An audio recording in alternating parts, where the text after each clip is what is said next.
¿Qué tal? Bienvenidos, buenas noches a todos. Me da un gusto presentarles al licenciado fisioterapeuta Ignacy de la Rosa, Sport Pro, Ciencias del Deporte y Fisioterapia, con una maestría en Fisiología Integrativa y maestría en Sport Rehab y Performance. Esta es una plática informativa sobre el curso que tendremos de abordaje patología lumbar en fisioterapia avanzada. Y bueno, sin más preámbulos, Ignacy, el público es tuyo. Adelante, buenas noches, que lo disfrutes. Pues muchísimas gracias a todos los compañeros de equipos interferenciales por la organización de este evento. Como muy bien has dicho, pues la idea de hoy es hacer un webinar, ¿no? Un poquito introductorio con algunas de las cosas que vamos a ver en el curso de patología lumbar y a partir de aquí, pues luego que puedan surgir también, pues en la parte final, ¿no? Algunas dudas, preguntas acerca de lo que expliquemos hoy y también pues acerca de lo que vayamos a ver de alguna manera más adelante en el curso, en la formación. Voy a compartir pantalla, ¿vale? La ventana está sobre el PowerPoint que os quiero mostrar hoy, ¿vale? Y vamos a empezar a explicar aquí algunas cositas, ¿no? Bueno, vamos a hablar, como hemos dicho, ¿no? De patología de raquis lumbar. En esta formación, mi empresa, como sabéis, pues es Sport Pro Performance, que estoy bastante orientado a lo que sería tanto la salud como al deporte. Y todo lo que viene en la organización de este evento con equipos interferenciales y el soporte de WIMAC como tal, que es un dispositivo líder en tecarterapia. Lo que vamos a presentar es sobre todo, ¿no? Algunas cositas de diagnóstico diferencial en patología lumbar y toda la parte también de liberación de tabiques lumbares densificados a nivel de tratamiento de tejidos blandos asociados a la patología lumbar y una propuesta de abordaje integral, lo que sería con tecarterapia en este caso, ¿no? Para la patología más de hernia discal, estenosis lumbar y síndrome fascietario, ¿no? Como introducción un poco a cosas que luego se desarrollan ampliamente en el curso, en la formación. Y quiero empezar este primer webinar haciendo hincapié en esta noticia, ¿no? Del diario El País, que es un diario de mucho tirón en España, donde nos dice que más de 600 millones de personas sufren lumbago, ¿no? Y es la primera causa de discapacidad en el mundo. Pues siendo la primera causa de discapacidad en el mundo, como para no formarnos y especializarnos en patología lumbar, siendo, ¿no? Pues lo que más vamos a ver en clínica. Y vayas donde vayas en el mundo, todo el mundo ve a un montón de pacientes con este tipo de patología. Y justamente este diario de lo que se hace de alguna manera, ¿no? Hincapié y quiere resaltar es de este estudio que sale en The Lancet en Rheumatology, ¿vale? Donde se estudia, ¿no? Desde el 1990 hasta el 2020 la evolución del dolor lumbar y luego presenta los diferentes factores de riesgo y la proyección hasta 2050, ¿no? Y lo que se acaba diciendo aquí, de alguna manera, es que por la propia también, ¿no? Evolución humana de cómo somos, indiferentemente que queramos hacer mucho trabajo preventivo, por nuestra propia predisposición a la degeneración, todos los segmentos de L4 y L5 sobre todo son los que sí o sí van a degenerar por mucho que queramos hacer y más con la esperanza de vida que tenemos hoy en día, ¿no? Por lo que todo lo que podamos introducir en nuestras clínicas de fisioterapia y de readaptación en el abordaje de estas patologías es asegurarnos pues el éxito de cara a un futuro, ¿vale? Por otra parte, hay que tener en cuenta fijaros que cuando vamos a revisar la bibliografía científica, todo esto es lo que va a estar interrelacionado con patología lumbar, ¿no? Es decir, es complicadísimo, con lo que evidentemente en el abordaje que vamos a ver hoy vamos a tocar algunas cositas clave que me parecen interesantes para hacer un poquito de boca a lo que va a venir en la sesión que vamos a hacer en marzo, ¿no? Pero fijaros cómo hay temas tanto a nivel de daño en el tejido, a nivel de temas degenerativos, pero también procesos de sensibilización central, de factores mecánicos estresantes, aspectos de calidad de vida, bueno, ¿no? Otros aspectos a nivel sociales, de estrés, emocionales, cómo se percibe el dolor, y todo esto va a ser muy importante en el manejo de la patología lumbar. Con lo cual, ¿no? Partimos clásicamente de esto, ¿no? Una imagen típica del doctor donde vemos, ¿no? Aquí la extrusión del disco, pero nosotros luego lo que queramos es, indiferentemente trabajemos con profesionales o con amateurs, pues que la gente pueda hacer otra vez su deporte, o al menos, ¿no? Su vida normal en personas no deportivas. Con lo cual vamos a empezar con una pequeña revisión anatómica, ¿no? Recordar un poco la vista lateral de lo que sería las diferentes vértebras lumbares, con la apófisis espinosa, la transversa, la escotadura vertebral inferior, superior, lo que hace, ¿no? El foramen intervertebral, que es uno de los sitios luego donde podemos tener problemas. Y luego, si vimos tanto, ¿no? La vista lateral como la vista posterior, pues el recuerdo anatómico otra vez de las espinosas, las transversas, ¿no? Toda la que sería la parte articular superior inferior, y también el espacio interlaminar y las láminas vertebrales, ¿no? Que de alguna manera van a ser siempre estructuras que estamos acostumbrados a leer en los informes, que es donde podemos tener patología, pero que vale la pena hacer esta revisión rápida, ¿no? A vista de pájaro, para recordar estas estructuras. Y desde el punto de vista neural también, por recordar, ¿no? Que por dentro tenemos aquí la dura madre, que va a ser importante también justamente en el curso cuando veamos la interrelación del puente miodural, ¿no? Desde arriba de todas las cervicales, toda la relación que tiene también con la patología lumbar, y las diferentes estructuras que salen por cada uno de los forámenos, tanto a nivel de ganglios, a nivel de nervio espinal, el ramo ventral, ramo dorsal, ¿no? Bueno, las diferentes estructuras que van a ser importantes a tener en cuenta, o que luego pueden ser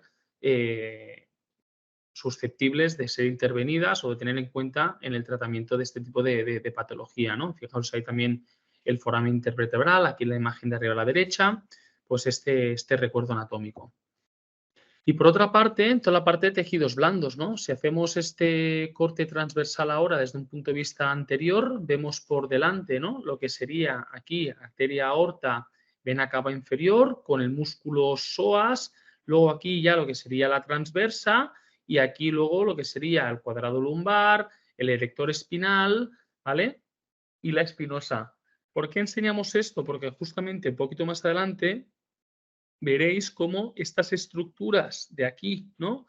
A nivel de tejidos blandos, estos tabiques fasciales que están entre músculos, pueden ser zonas muy interesantes de tratamiento a la hora de liberar todo lo que pueda ser un dolor más de origen miofascial, ¿no? O todo lo que pueda venir en una compresión de estructuras que, sin ningún lugar a duda, desde el punto de vista biomecánico, analítico de esta zona, nos van a dar una liberación muy, muy interesante de estas estructuras, ¿vale? Y si pasamos del dibujo a lo que sería la imagen real, pues tenemos esto mismo, ¿no? La vértebra L4 en el espacio anterior y en la zona posterior, lo que veníamos diciendo, ¿eh?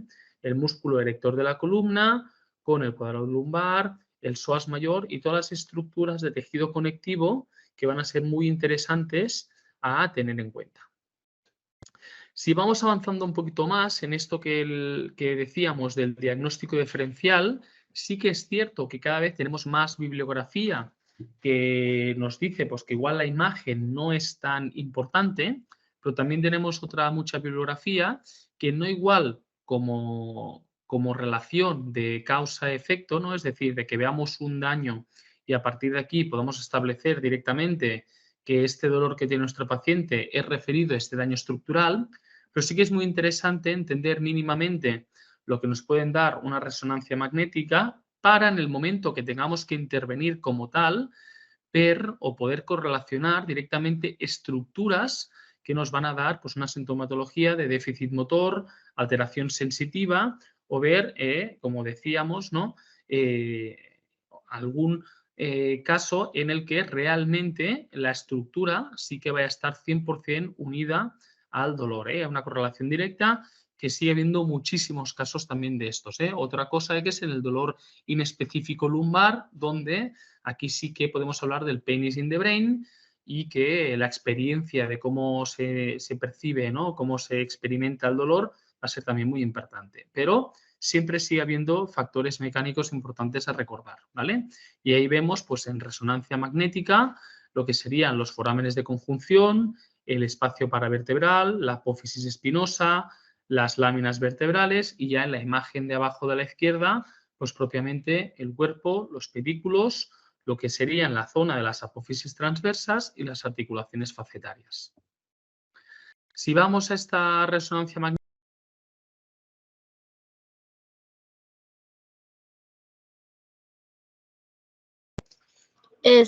Ignacy, ¿podrías abrir tu micrófono, por favor? Se apagó.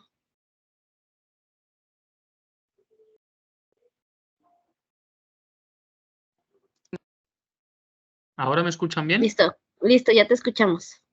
Venga, perfecto. Pues seguimos con la presentación, ¿vale? Y lo que veníamos diciendo ahora es pues que en esta resonancia magnética, en esta proyección sagital, tenemos las secuencias en T2, ¿no? Donde vamos a ver la anatomía de los elementos vertebrales. Desde la parte izquierda hacia la derecha, tanto el cuerpo vertebral como lo que serían las apófisis espinosas, las láminas vertebrales, las articulaciones facetarias, forámenes y pedículos.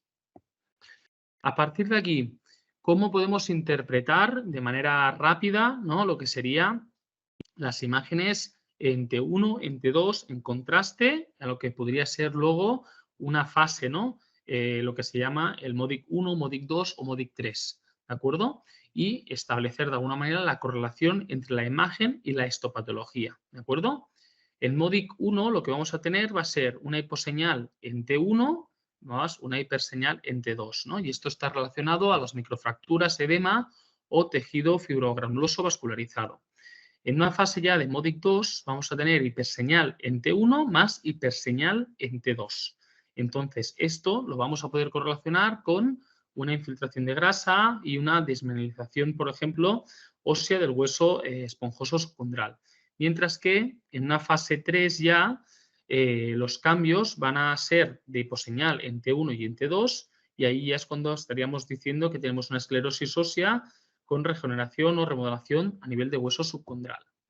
Si vamos en condiciones normales, ¿vale? En esta resonancia, en este corte sagital como tal, la línea blanca representaría la articulación, mientras que las líneas rojas serían las facetas articulares y la línea verde vendría siendo los ligamentos amarillos y de manera discontinua lo que sería la propia apófisis espinosa.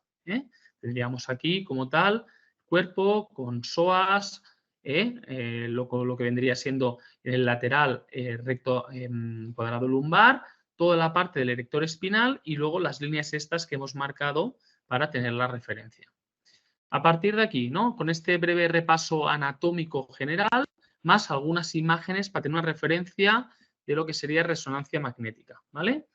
A nivel de diagnóstico diferencial en patología lumbar, pues vemos que las causas, de alguna manera, mecánicas son las que tienen mayor referencia en lo que serían los estudios de traumatología y entonces tenemos que las enfermedades degenerativas de disco y la fascia, ¿vale? Todo lo que puede ser más tanto de degeneración de disco, ¿no? Pero sobre todo también a nivel miofascial y el abordaje que explicaremos en este curso de lo que tenemos los conocimientos, ¿no? De nuevos de fascia con todo el tema de la fascia estudiada in vivo o los tejidos blandos, los nuevos comportamientos que se están descubriendo, pueden ser más de la mitad de los casos que tengamos, ¿no? Mientras que luego va a venir ya todo el tema de hernias discales y estenosis de canal.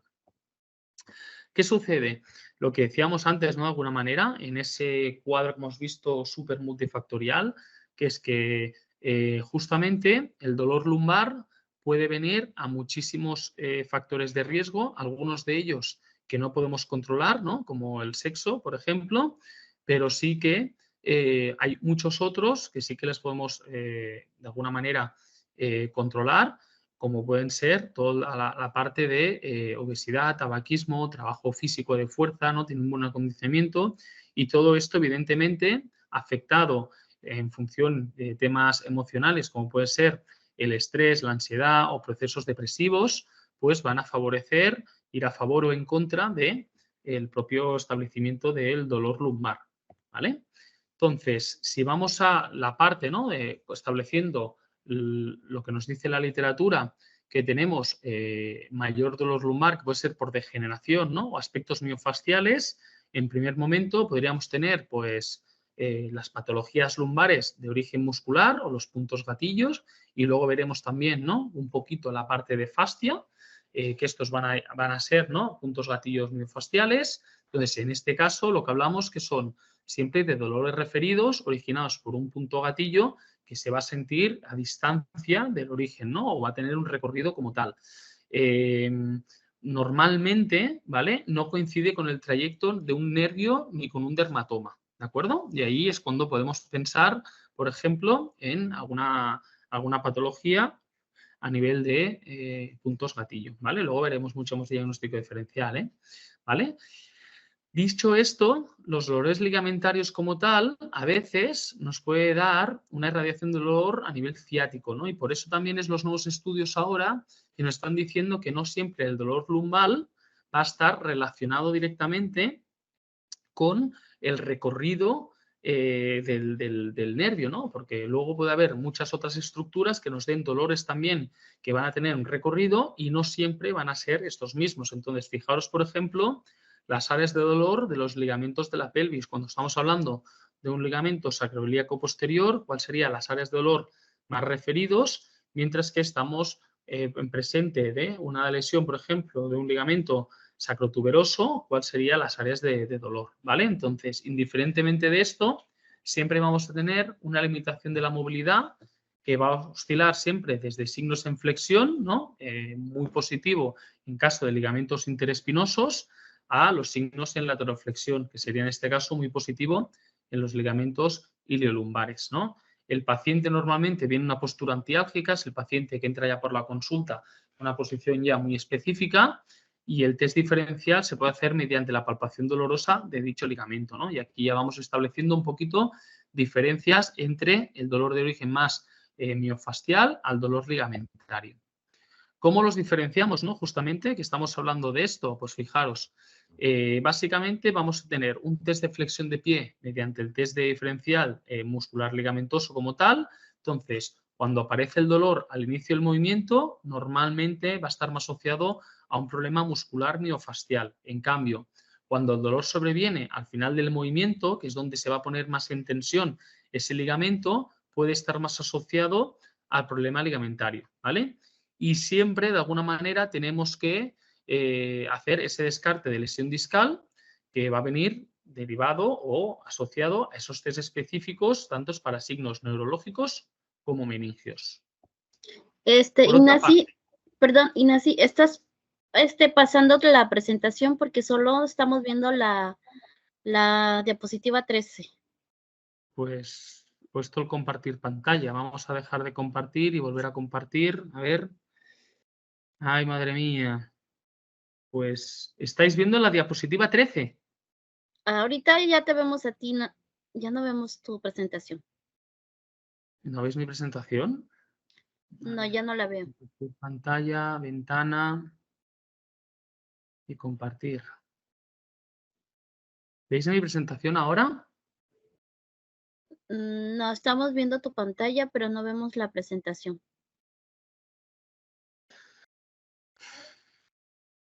¿Ahora ves la presentación ya? No. Pues yo no entiendo qué está pasando. Porque al final es lo que hemos hecho antes en el test y esto es un Teams, ¿no? O sea, es lo de Sí, siempre. así es, sí. No lo sé. Compartir otra vez. Ventana. Dale. No, sí sé perfectamente cómo funciona este software. Lo he utilizado, Ahí lo utilizo está. mil veces. Ya, ¿Sí? ya ¿Sí? vemos la presentación, sí. Si le das Vale. proyectar presentación y ya te voy avisando si se van cambiando las diapositivas. Sí, claro, dime cualquier cosa de sonido o algo. Bueno, Sí. esto es lo que veníamos Dale. diciendo, los dolores ligamentarios. Esto es cuando he explicado yo cómo los diferenciamos, ¿no? Si es más a nivel muscular o ligamentario, que es lo que acabo de explicar, y el descarte de lesión discal o no, con los test específicos para los signos neurológicos y meningios. Y ahora estamos avanzando a las disfunciones articulares, ¿no? Donde podemos tener los problemas facetarios, que serían la disfunción propia de las caries articulares, que lo que vamos a encontrar normalmente que es rigidez de la parte inferior de la espalda, espacialmente, ¿no? Por la mañana, cuando uno viene de estar durmiendo, que está como rígido, o al inicio de realizar una actividad. En estos casos va a haber ausencia de parestesia, con una sensibilidad paravertebral como tal. Normalmente va asociado a un dolor durante la extensión más rotación hacia el lado sintomático, ¿no? Porque entonces cuando las facetas ahí van a rozar, no hay déficit neurológico, esto es muy importante, y no hay signo de tensión de la raíz nerviosa, ¿no? Hacemos los típicos de la pierna que levantamos tal, y ahí no tiene que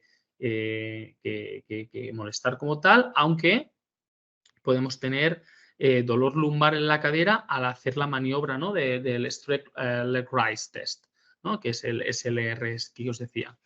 Y por otra parte, dentro de estas disfunciones articulares, cuando nosotros estamos, ¿no? ante una artrosis interapofisitaria, entonces lo normal que es una repartición más normal de las presiones sobre la columna. Veremos luego cuando hablemos en el curso sobre todo el tema de la dura madre, ¿no? y realmente la importancia de los ligamentos ahí, que en la mayoría de la patología lumbar es compresiva, ¿no? Y por eso tenemos toda la unión que viene desde aquí hasta sacro, lo vamos a entender, ¿no? como una unidad funcional, y a partir de aquí el origen puede estar tanto en la hiperlordosis lumbar como en la escoliosis, ¿no? Entonces, en el primer caso, asociado más a hiperlordosis, la afectación suele ser más bilateral y factores decisivos pueden ser la horizontalicidad sacra o el desplazamiento posterior de la línea central de gravedad.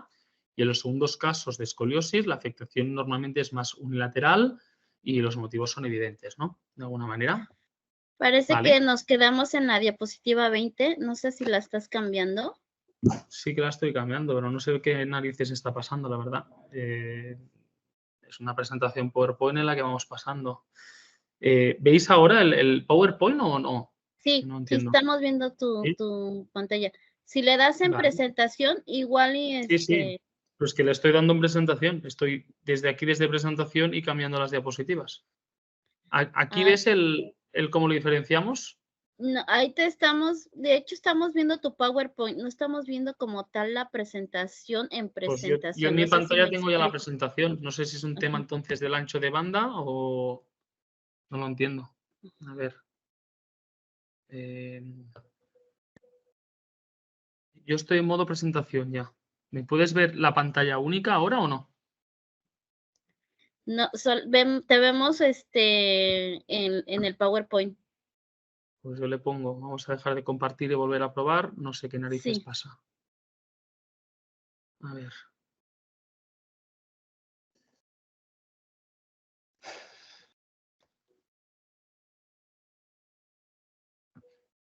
Vamos a hacer una cosa, vamos a hacerlo diferente. Vamos a poner toda la compartición de toda la pantalla directamente.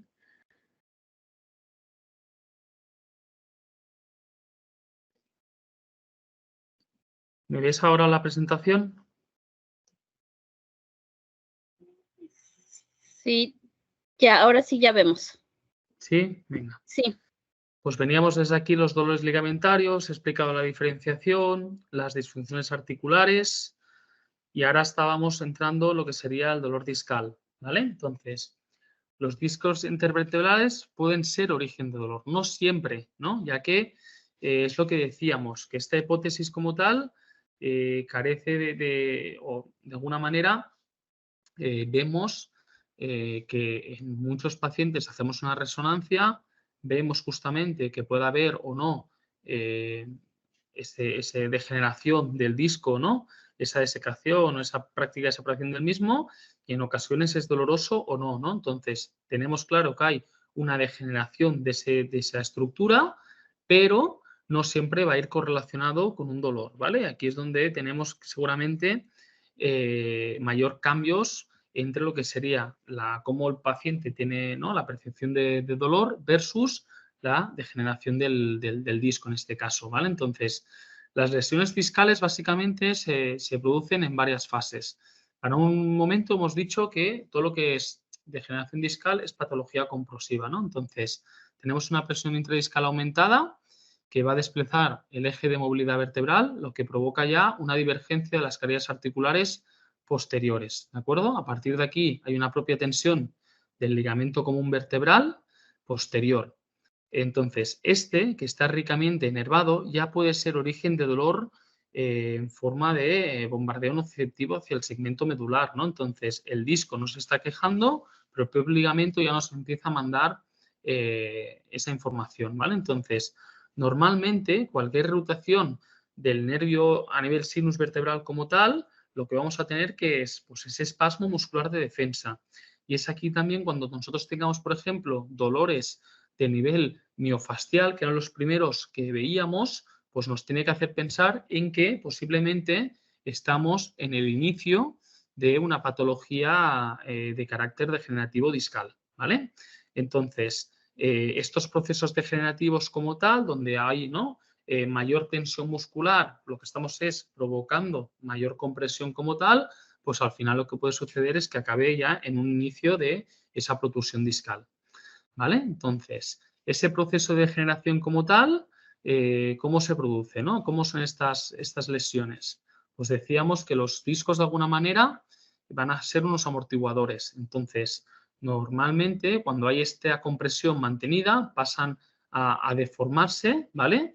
Y lo que hace cuando están siempre en esta compresión crónica es que impide que el disco se rehidrate, ¿no? Entonces, allí empieza el inicio del problema y a partir de aquí esto acaba provocando un edema en la zona donde el contenido hídrico va a disminuir, ¿vale? Hay unos cambios también en los mucopolisacáridos, lo que hace es que ya el disco vaya perdiendo elasticidad y empiece a haber pequeñas lesiones y se va deshidratando, ¿no? Entonces, a partir de aquí, ¿qué son estas lesiones que podemos nosotros empezar a ver? Pues podemos tener desde fisura del anillo, reblandecimiento del núcleo, fragmentación del núcleo con una hiperpresión de la zona del anillo fibroso, una hiperpresión del ligamento común vertebral posterior que va a condicionar este proceso como de tengo lumbago, ¿no? O incluso una neuralgia ciática, un dolor ya neuropático como tal, en el caso que esta protusión que se haya podido formar ya nos presione, por ejemplo, las ramas del L5S1, del plexo sacro como tal, y ya tenemos ahí el nervio ciático quejándose, ¿vale? Entonces, si nosotros vamos a la proyección sagital en la secuencia T2 que hemos explicado anteriormente, vamos a ver la evolución de la discopatía, que son los aros en rojo que están marcados desde lo que sería un disco normal a un disco paulatinamente que va perdiendo la señal en T2 y a continuación ya vemos, ¿no?, que pierde altura en la imagen 3 y al final del todo, en las fases más tardías, pues que pierde ya la totalidad del disco, ¿no? Básicamente, y vemos allí pues cómo poco a poco se va deshidratando, va cambiando su color en la imagen y al final ya pues realmente el disco, lo que decíamos, ha perdido totalmente su función y está degenerado. ¿Que eso puede generar dolor o no? Pero está claro que está dentro de un proceso degenerativo y nosotros siempre que vemos una imagen así ya nos da una idea de este síndrome compresivo que estamos hablando y de cosas que están pasando a nivel funcional en el cuerpo, ¿vale? Entonces, aunque nosotros no veamos, ¿no?, de alguna manera un foco inflamatorio como tal, está claro ya en la bibliografía, como os pongo ahí, de Kalotney, Best y colaboradores, el papel del proceso inflamatorio en patología discal, ¿no? Entonces, realmente tenemos desde lo que sería un disco normal a lo que sería un disco en función de degeneración, pues que normalmente tenemos una inflamación, ¿no?, como tal, propiamente allí, pero entendiendo la inflamación ya no solo el edema como tal, sino todos los cambios que se producen, todos los macrófagos que hay, prostaglandina, etc., todos estos agentes antiinflamatorios que están ahí identificados y que van a jugar un papel fundamental. A partir de aquí, ¿no?, dentro de esto, ¿qué podemos tener? Pues la protusión discal como tal, ¿de acuerdo? Un prolapso discal como tal o directamente ya una extrusión discal, ¿no? Es decir, puede ir asociado con rotura del anillo fibroso o con una migración propiamente del núcleo en la extrusión discal. Y dicho esto, ¿no?, cuando ya estamos hablando propiamente de la hernia discal como tal, en estas imágenes que estamos acostumbrados a ver en resonancia magnética para entender dónde puede haber una compresión de la médula o de la raíz nerviosa, entonces ahí podemos hablar, ¿no?, de una hernia medial normalmente, de una hernia posterolateral, cuando no pellizca, digamos, la médula, pero sí que va a la raíz nerviosa, es cuando estamos hablando de una hernia foramidal, o incluso si sale por de fuera, ¿no?, del espacio extraforaminal, pues tal cual, ¿no?, en la hernia extraforaminal, ¿vale? Y ahí vemos, pues, el núcleo pulposo por las diferentes zonas donde nos puede generar esa compresión. Con lo que, si vamos otra vez, ¿no?, a entender un poquito estas secuencias que vemos de resonancia magnética, podemos hablar del disco normal, que puede ir, ¿no?, a una distensión abombamiento, a una protrusión global cuando está comprimido y de alguna manera se expande, a una protrusión difusa cuando va a ir hacia un poquito hacia un sitio, cuando es una protrusión más focal, que se sale tal, o finalmente cuando se sale es una extrusión, ¿ya? ¿Vale? Y ahí pues vemos, por ejemplo, estas imágenes de resonancia magnética en sus cortes sagitales, tanto a izquierda como axial en la derecha, en las que apreciamos esa hernia discal de L5-S1 derecha, con importante compromiso radicular. Entonces, recordar que cuando nosotros estamos viendo las imágenes aquí, lo que nosotros vemos en la izquierda realmente es la derecha, ¿no? Por tal como funcionan las resonancias magnéticas, ¿vale? Y ahí vemos pues la hernia aquí, como aquí se va para allá y vemos ahí ese cambio de textura, ese cambio de color, ¿vale? Vamos a ver algunas resonancias más, ¿no? Como para hacernos un poquito la idea. Vemos aquí la imagen de la izquierda, tanto el corte como hemos hecho antes, longitudinal y sagital, y esto es pues, de un paciente, un varón de 39 años, con síntomas de dolor irradiado en el miembro inferior derecho, por eso vemos, ¿no?, esa compresión en el lado izquierdo, y en este caso, pues, bueno, esta hernia discal extruida en el nivel L5-S1, ¿no? Y esto es lo que veríamos o lo que ve el médico cuando entra a hacer la artroscopia. Hoy en día se operan por artroscopia ya este tipo de hernias y ven ese fragmento, bueno, como tal, ¿vale? Entonces, cositas interesantes a nivel nuestra también, pues entendiendo el recorrido del nervio, ¿no? Sobre todo cuando hagamos luego técnicas, algunas de ellas invasivas en el curso a nivel de neuromodulación, o cuando trabajemos luego, por ejemplo, con las diferentes modalidades que tenemos hoy en día en el mercado, como puede ser en este caso, ¿no?, la tecarterapia, entendiendo el recorrido del nervio y la propia estructura del ciático, ¿no?, donde más arriba, donde estamos hablando en el plexo subglúteo, ahí sí que tenemos tanto lo que sería lo que luego va a ser la separación, ¿no?, del nervio peroneo y el nervio tibial, y a partir de la rodilla, como ya se separan, y ahí sí que estamos hablando ya, ¿no?, de un abordaje por separado, que sería, ¿vale?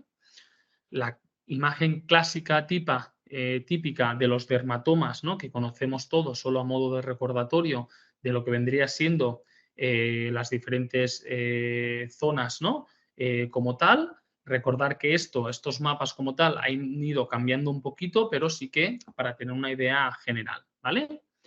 Y luego, por otra parte, lo que serían las estenosis como tal, ¿no?, los síndromes del agujero de conjunción, otra vez el recuerdo anatómico, y lo que vamos a tener que es pues, mirar la imagen de la derecha, ¿no?, donde marcamos lo que sería el espacio foraminal normal versus la estenosis foraminal, donde el espacio como tal está disminuido, y ahí tenemos un problema mecánico directamente de que hay una compresión, ¿no?, algo mecánico que está comprimiendo ese nervio, por eso le llamamos esa estenosis, ¿no?, ese cierre del espacio foraminal como tal.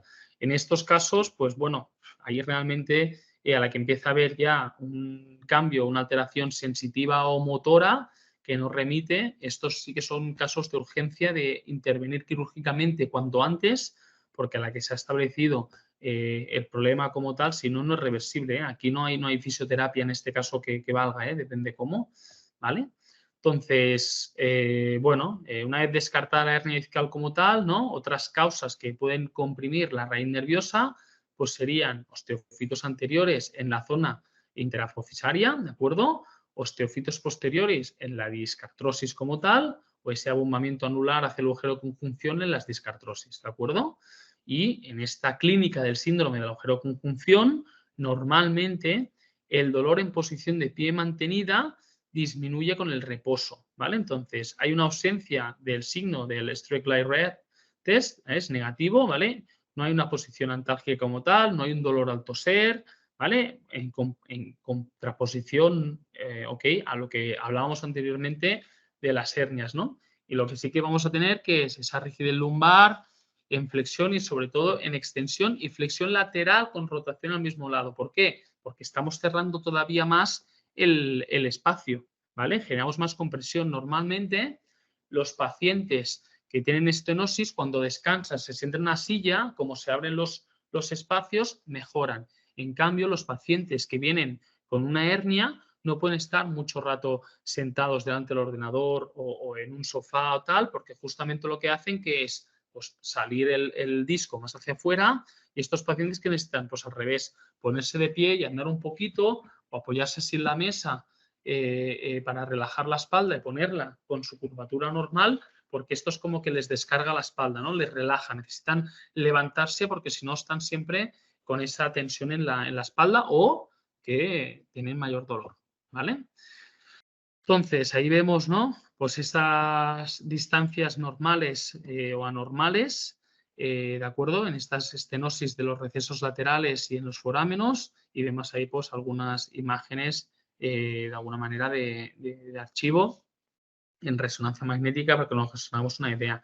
Nosotros como fisioterapeutas, en función de la clínica, de esto que os decía, ¿no? Por ejemplo, si tienen más, si es una persona que cuando anda sencillamente se tiene que parar a sentarse a descansar porque entonces cuando se le duerme la pierna va a ser más de carácter estenósico. Si entonces haciendo técnicas de descompresión, liberando con fisioterapia, estabilizando, no mejora, es motivo de derivar al médico rápidamente. En cambio, con las hernias, que sabemos que la mayor parte de ellas, ¿no? Por el propio proceso inflamatorio de los macrófagos, si nosotros hacemos nuestra parte bien, pues normalmente entre 3-4 meses el mayor número de ellas no se operan, pues ahí desde el punto de vista de la fisioterapia tenemos mucho más que hacer. Bueno, algunas imágenes más de resonancia magnética correspondiente en este caso a una estenosis lumbar, lo que sería L4, L5, ¿vale? Y lo que decíamos, en estos casos debe valorarse el tratamiento quirúrgico, el cual va a ofrecer una mejora prácticamente inmediata, muy rápida, en más del 90% de los casos, ¿ok? Siempre y cuando no haya ya una lesión propiamente en el nervio, ¿vale? Y luego, solo a modo de tener una idea, acordaros que el dolor radicular puede ser por muchos motivos, ¿no? Estamos haciendo una batería de los más comunes por lo que la ciencia nos dice. Si tenemos claro lo que hemos explicado hasta ahora, vamos a poder hacer en clínica nosotros un diagnóstico diferencial bastante interesante en las diferentes patologías, pero sin embargo, tener en cuenta que a veces pues, podemos tener condiciones como lo que sería una enfermedad arterial periférica, una mialgia parestésica, un síndrome doloroso trocánter mayor, una osteoartritis de cadera, problemas de la articulación sacroiliaca, el famoso síndrome del periforme, que yo no lo encuentro, pero sí que es verdad que en la bibliografía viene descrito, o necrosis avasculares de cadera, que nos pueden dar dolores parecidos o que nos pueden confundir con lo que hemos explicado hasta ahora, ¿no? Y por eso este diagnóstico diferencial entre cada una de las estructuras, ¿vale? Y ahí tenéis también para que podáis luego, ¿no? Cuando tengáis el documento con vosotros, pues poder de alguna manera tener esa comparativa entre los rasgos subjetivos a los rasgos objetivos de cada una de las patologías. A partir de aquí vamos a avanzar un poquito a lo que os decía de liberación de tabiques lumbares densificados, y es que todo esto es la imagen que nosotros tenemos normalmente en los libros de anatomía, donde viene todo dibujadito y pintadito y muy interesante, ¿no? Pero lo que pasa es que luego la realidad de los pacientes es otra, ¿no? Que aquí han quitado toda la parte de tejido conjuntivo, toda la parte facial, donde entre medio de ahí pues es donde van los vasos, los nervios, las diferentes estructuras. Lo que pasa es que por un tema de explicación de anatomía de sencillez, lo que se hace es hacer disección, separarlo todo bien y presentarnos el sistema muscular, el sistema nervioso, el sistema vascular, pero la realidad es que luego en el cuerpo va todo unido y la funcionalidad del cuerpo humano, lo que decíamos, ¿no? Por ejemplo, a nivel de columna, toda la relación que hay aquí y que realmente el cuerpo es una unidad funcional, ¿vale? Entonces, ¿qué sucede? Pues que en el momento que se ha empezado a estudiar la fascia in vivo, ¿de acuerdo? Y que tenéis aquí diferentes relaciones bibliográficas, hemos pasado a entender ahora que es un tejido que es 7 veces más inervados en algunas estructuras, ¿no? que cualquier otro tejido, y que cuando se ha estudiado este tejido in vivo, no en cadáver muerto formalizado, tiene unas propiedades muy importantes en el mantenimiento o en la transmisión de tensiones, ¿no? Es el principal responsable de respuestas de mecanotransducción y es el principal responsable también, o un responsable muy importante, mejor dicho, en este caso, de respuestas también hormonales, ¿no? Entonces, el ácido hialurónico es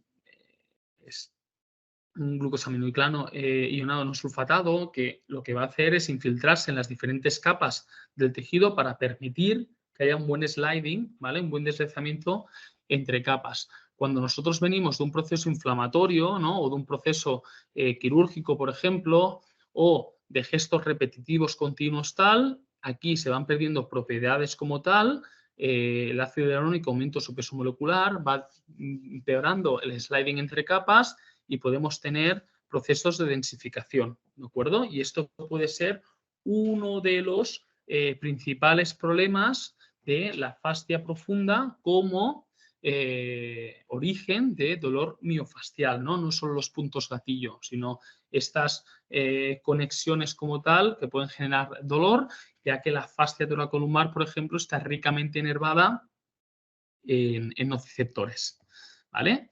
Y también tener en cuenta esto que decimos aquí, ¿no? Que es que las fascias cercanas a los órganos no solo tienen inervación autonómica, mientras que las fascias viscerales como tal, del abdomen y el tórax, también tienen inervación somática sensible, ¿vale? Y por eso que hablamos a veces de el dolor visceral, ¿no? Y toda la relación que puede haber entre vísceras y el dolor más musculoesquelético que estamos más acostumbrados a ver, ¿vale? Entonces, entendiendo el cuerpo humano como una unidad funcional y sabiendo realmente la transmisión de energías del cuerpo, que a nivel longitudinal va a ser en torno al 60-70% y a nivel transversal en torno al 30-40%, entendemos que haciendo un trabajo, por ejemplo, a nivel anterior, podemos tener una repercusión a nivel posterior o viendo, ¿no?, las diferentes compartimentaciones de la masa muscular que tenemos, como esa fascia toracolumbar que estamos mostrando aquí, posterior, media o anterior, ¿no? La propia fascia del cuadrado lumbar que forma esta fascia toracolumbar, en función de cómo incidamos a estos tejidos, podemos realmente descomprimir, liberar ciertas estructuras o ayudar a que haya un buen sliding, a mejorar el comportamiento biomecánico, analítico de esas estructuras, de ese tejido, ¿no? Y por eso, todo esto que estamos hablando aquí, por ejemplo, de esta fascia toracolumbar, que veremos diferentes técnicas, tanto analíticas de esta zona como a nivel longitudinales, ¿no? A distancia, de cómo poder mejorar toda esta zona, incluso temas de neurociencia y cognición, ¿de acuerdo? En las que poder incidir en estas estructuras y mejorarlas, ¿no? Y esto es como para el curso, ¿no? Y ahí ese modelo de 2 a 3 capas donde vemos que realmente hay una continuidad anatómica entre los diferentes tejidos y que por eso, pues, si por ejemplo, ¿no?, tenemos a alguien que ha sido operado de una hernia anterior, esa cicatriz fibrótica que se puede producir si no se ha tratado correctamente va a tener una repercusión directa sobre tejidos más que están en la zona posterior, ¿no? Como de manera rápida tener esta idea. Y esto se une muy bien con la parte de tecarterapia. ¿Por qué? Porque nosotros con la tecarterapia lo que podemos conseguir es un aumento de la temperatura de manera no invasiva, de manera no agresiva en tejidos profundos y así pues buscar hacer cambios viscoelásticos en estas estructuras, lo que nos va a permitir que luego tanto nuestra terapia manual como nuestro ejercicio terapéutico o la combinación con otras modalidades sea mucho más eficiente, ¿no? Por ejemplo, lo que os decía, el ácido hialurónico, en el momento que aumentamos de temperatura, disminuye su peso molecular, se infiltra mucho mejor entre los tejidos y va a permitir mejor movilidad, ¿vale? Eso, por ejemplo, es una de las cosas más interesantes a la hora de integrar la TECAR, ¿no? Y hablando de la TECAR como tal, pues, ¿cómo la usamos, ¿no? Para estas estructuras? Pues fijaros, cuando nosotros vamos con el capacitivo a nivel más localizado, tejidos blandos, concentramos la energía muy rápido de manera más localizada, que sería la gráfica de la izquierda, mientras que cuando vamos con el resistivo, el pico de temperatura se va a conseguir a los 10 minutos, pero focalizamos en estructuras más duras, ¿no? Entonces, en función de los tejidos que queramos afectar, normalmente hacemos una combinación, o en la mayor parte de los tratamientos, buscamos una combinación de primero capacitivo y luego resistivo para tener un buen cambio biológico y hay unos buenos cambios también de diatermia, ¿no? De aumento de la temperatura a través de los tejidos para que nos ayude en nuestro tratamiento. Aparte de los propios efectos positivos de analgesia, ¿no? De lucha contra el dolor que tiene esta modalidad, ¿vale? Y aquí, pues, relacionado con esto, lo que veníamos diciendo, ¿no? Los efectos térmicos y no térmicos de la tecarterapia, ¿vale? Y ahí vemos cómo en la figura 1 el capacitivo es el que concentra más a nivel superficial, en la figura 2 vemos que el High Power Resistive, ¿no? Un resistivo de alta potencia es el que va a tener mayor eficacia sobre estructuras duras como sería una zona más capsular. Intracapsular, ahí estamos perdiendo ya eficacia, pero el resistivo sigue siendo muy interesante, ¿vale? Y por eso que decimos, ¿no? Que luego dentro de este triángulo interfacial, donde es una zona, ¿no? De muy fácil acceso para introducir o para incidir con nuestra terapia, ¿no? Más gracias a la combinación con la tecarterapia, podemos hacer cambios en muy pocos minutos, muy interesantes en estas estructuras en los que liberar todo el tejido. Y a partir de aquí, pues, un poquito una propuesta de abordaje, ¿no? ¿Qué vamos a hacer en nuestro racionamiento clínico? Sobre todo para poderlo combinar con tecarterapia, ¿vale? Que es lo que os quiero mostrar ahora en estas últimas diapositivas. Pues que el dolor lumbar, primero de todo, vamos a ver si tiene un carácter inflamatorio o no inflamatorio. Porque a partir de aquí ya vamos a saber si podemos ir con un capacitivo y un resistivo de alta intensidad o tenemos que ser más precavidos, ¿no? Para no ser proinflamatorios, pero tener algunos efectos tanto biológicos como analgésicos. Y a partir de aquí, en función de la alteración biomecánica, la compresión, el déficit de movilidad y la afectación facial, vamos a ir a uno u otro, ¿no?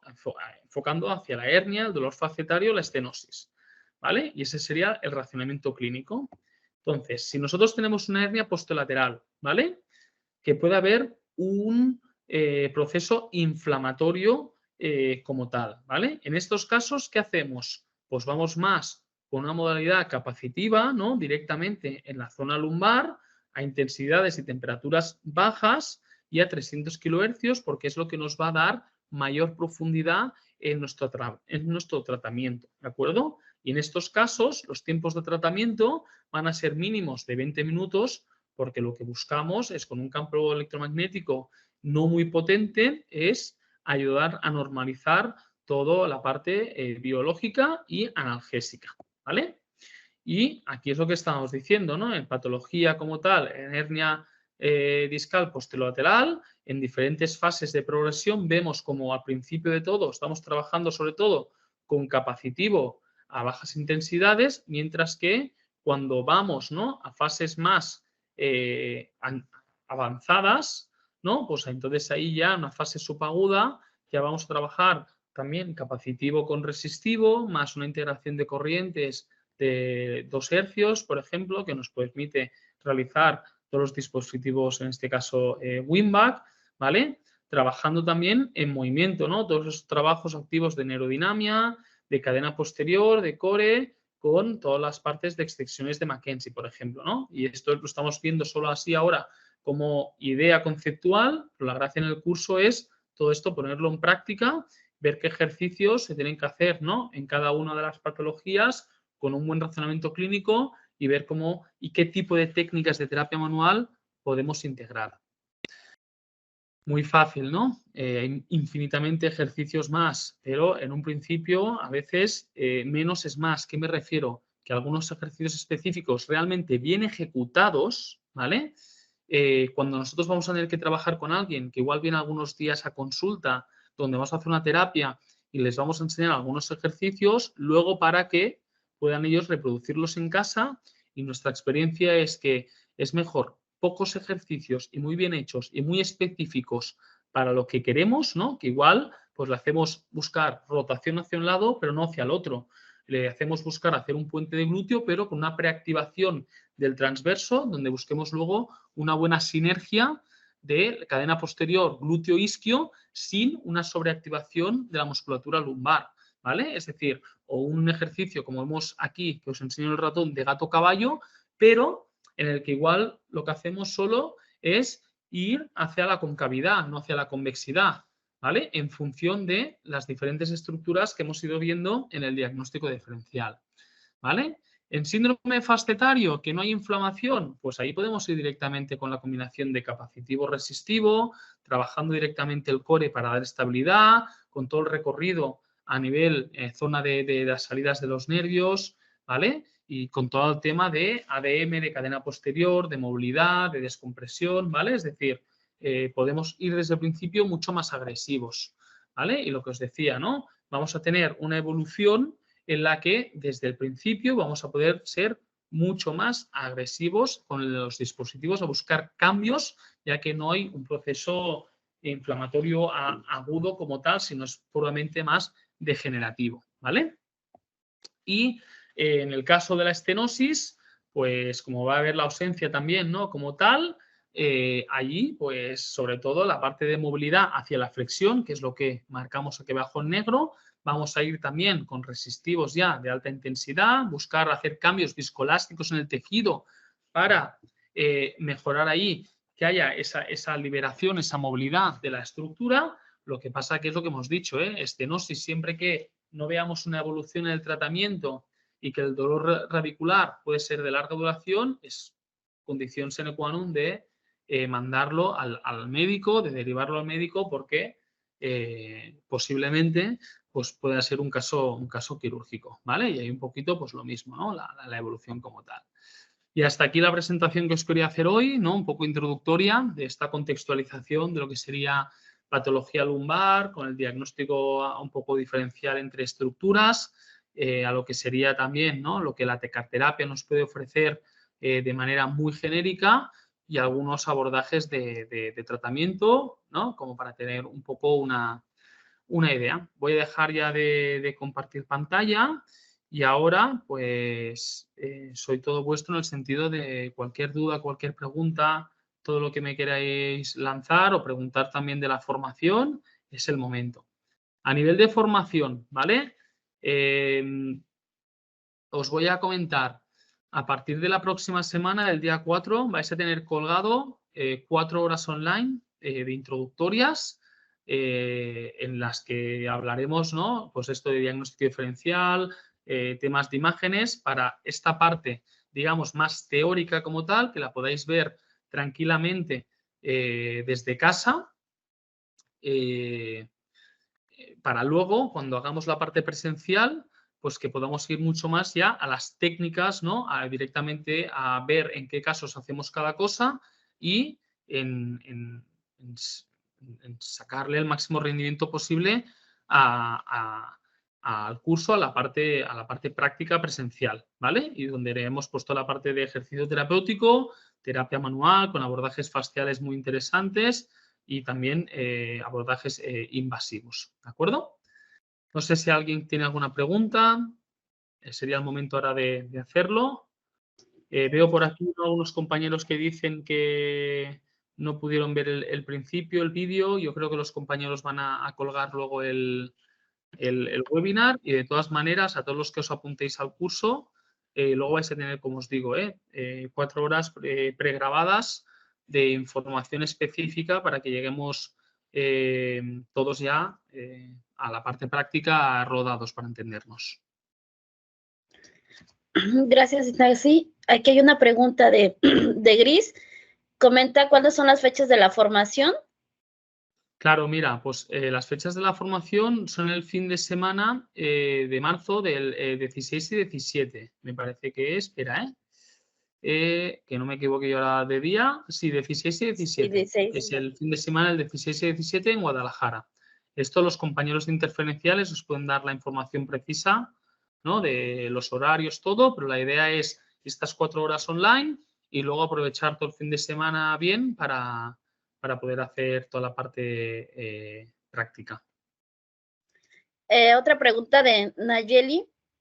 Nayeli Alejandra pregunta, ¿habrá práctica con Winback? Sí, sí, por supuesto. Habrá práctica con Winback, integrando los brazaletes, integrando los parches fijos para toda la parte de abordaje terapéutico, utilizando también herramientas de fascia, ¿no? Superficial con la Winback que nos permite generar diatermia para buscar ahí descompresión. Cualquiera de los equipos, todos los que tengáis tanto VAC 1 como VAC 3, se pueden utilizar en la formación que vamos a hacer, ¿no? Es decir, se va a poder aplicar lo que se enseñe allí luego como tal. Y luego, ¿qué técnicas invasivas se abordarán en la certificación? Pues mira, técnicas que van a ser sobre todo de neuromodulación, ¿vale? Es decir, de ir a buscar con aguja de acupuntura como tal, ¿vale? Diferentes estructuras que luego, tanto con el brazalete de Winback y tocando la aguja, podamos hacer cambios en tejidos miofasciales, como ir cerquita de salidas de nervio, que por referencia anatómica, por ejemplo, lo que es el ramo posterior y el ramo anterior, son funciones súper seguras y súper efectivas desde el punto de vista analgésico, ¿vale? Y ahí tanto os explicaré cómo hacerlo con la Winback, como también con equipos que puedan tener, ¿no? Los compañeros de equipos interferenciales, cómo integrarlos para potenciar los efectos analgésicos en el tejido. ¿Vale? No sé si hay alguna pregunta más.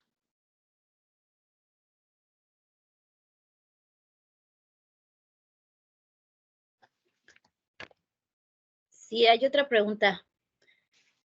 Ricardo de Jesús dice, ¿qué diferencias hay en los resultados con el uso de tecarterapia a la diatermia?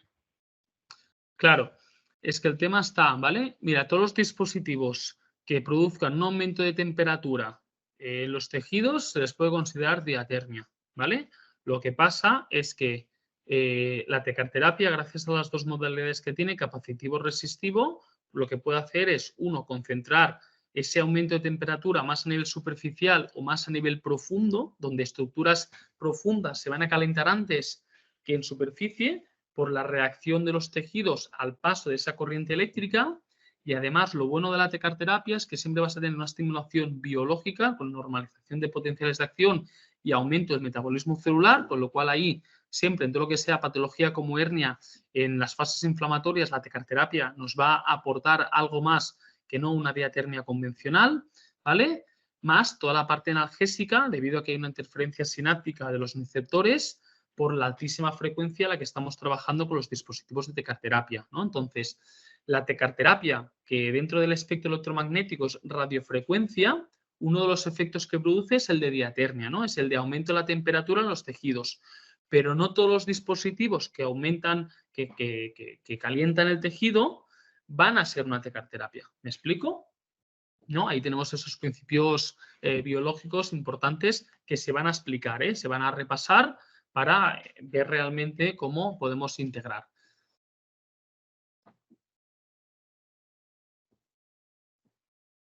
Venga, no sé si hay alguna preguntita más.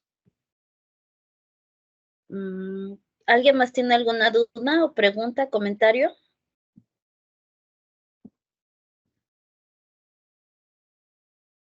Todo bien. Perfecto. Bueno, pues por mi parte, nada. Un placer que me hayáis invitado para poder hacer este webinar un poquito, ¿no? De compartir un poco de información con vosotros y espero pues que nos veamos prontito en unas semanas en marzo ahí en Guadalajara. Excelente. Muchas gracias, Ignasi. Y muchas gracias a todos los que se conectaron. Que tengan muy buena tarde. Buenas noches. Buenas noches. Gracias a todos. Hasta pronto. Hasta pronto.